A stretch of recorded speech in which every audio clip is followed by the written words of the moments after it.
ঢাকায় হযরত শাহজালাল বিমানবন্দরের আগুনের পর মাত্র ৩ ঘন্টায় ৬টি আন্তর্জাতিক এবং ৪টি অভ্যন্তরীণ ফ্লাইটের সুষ্ঠু ব্যবস্থাপনায় আনতে পেরেছে চট্টগ্রাম শাহ আমানত বিমানবন্দর কর্তৃপক্ষ জানায়, নানান সীমাবদ্ধতার মধ্যেও তাৎক্ষণিক উদ্যোগে যাত্রী ব্যবস্থাপনা, ব্যাগেজ হ্যান্ডলিং, ফ্লাইট পার্কিং থেকে শুরু করে ফুয়েলিং সরবরাহ সহ প্রতিটি ধাপে কর্মীদের একনিষ্ঠ চেষ্টা ছিল। যে কোনো দুর্যোগ মোকাবেলায় চট্টগ্রাম বন্দরের সক্ষমতা রয়েছে। সাইফুল ইসলাম শিল্পীর প্রতিবেদন। শনিবার দুপুরের দিকে হঠাৎ আগুন লাগে শাহজালাল আন্তর্জাতিক বিমানবন্দরের কার্গো পয়েন্টে। এই অবস্থায় একদিকে আগুন নিয়ন্ত্রণের চেষ্টা, অন্যদিকে শিডিউল বিপর্যয় এড়াতে ঢাকামুখী সবগুলো বিমানকে পাঠিয়ে দেওয়া হয় চট্টগ্রাম এবং সিলেট বন্দরে। বিকল্প অবতরণের নির্দেশ পেয়ে দ্রুত সব ধরনের প্রস্তুতি সম্পন্ন করে শাহ আমানত বিমানবন্দর কর্তৃপক্ষ। অতিরিক্ত ফ্লাইট গ্রহণের ব্যবস্থা নেয় সিভিল এভিয়েশন, গ্রাউন্ড হ্যান্ডলিং ও নিরাপত্তা সংশ্লিষ্ট সব সংস্থা। এরপর চট্টগ্রাম শাহ আমানত বিমানবন্দরে একে একে অবতরণ করে ডাইভার্ট হওয়া বিমানগুলো। দুপুর থেকে বিকেলের মধ্যে অবতরণ করে ৬টি আন্তর্জাতিক এবং 4টি অভ্যন্তরীণ রুটের বিমান।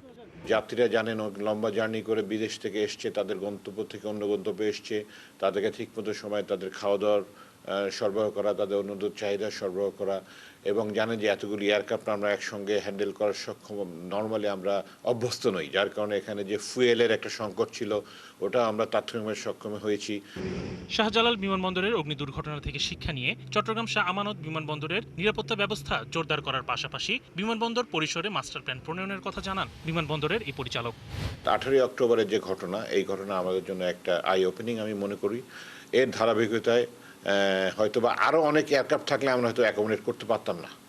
আপনারা হয়তো জেনে থাকবেন কিছু কিছু বিদেশি এয়ারলাইন্স ব্যাংকক এবং ক্যালকাটা ডাইভার্ট করছে। সো আমাদের যে সেই ধারাবাহিকতা, আমাদের সরকার অত্যন্ত সচেতন, আমাদের মন্ত্রক সচেতন, আমরা এইভাবে আমাদের মাস্টার প্ল্যান প্রণয়ন করছি।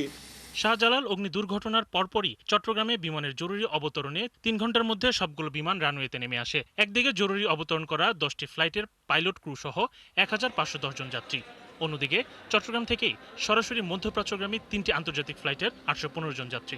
অবশ্য চট্টগ্রামের বিমানগুলো যেমন স্বাভাবিকভাবে গন্তব্যের উদ্দেশ্যে ছেড়ে গেছে, তেমনি রাত 12টায় ফিরে যায় জরুরি অবতরণের 10টি ফ্লাইট।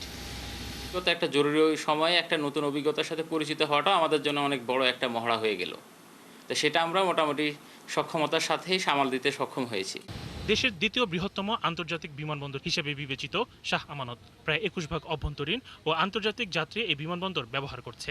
বছরে 15 লাখ যাত্রী এবং 6,000 টন পণ্য পরিবহনের সক্ষমতা রাখে এই বন্দর। শরীফ আজাদ প্রীতম, ৭১।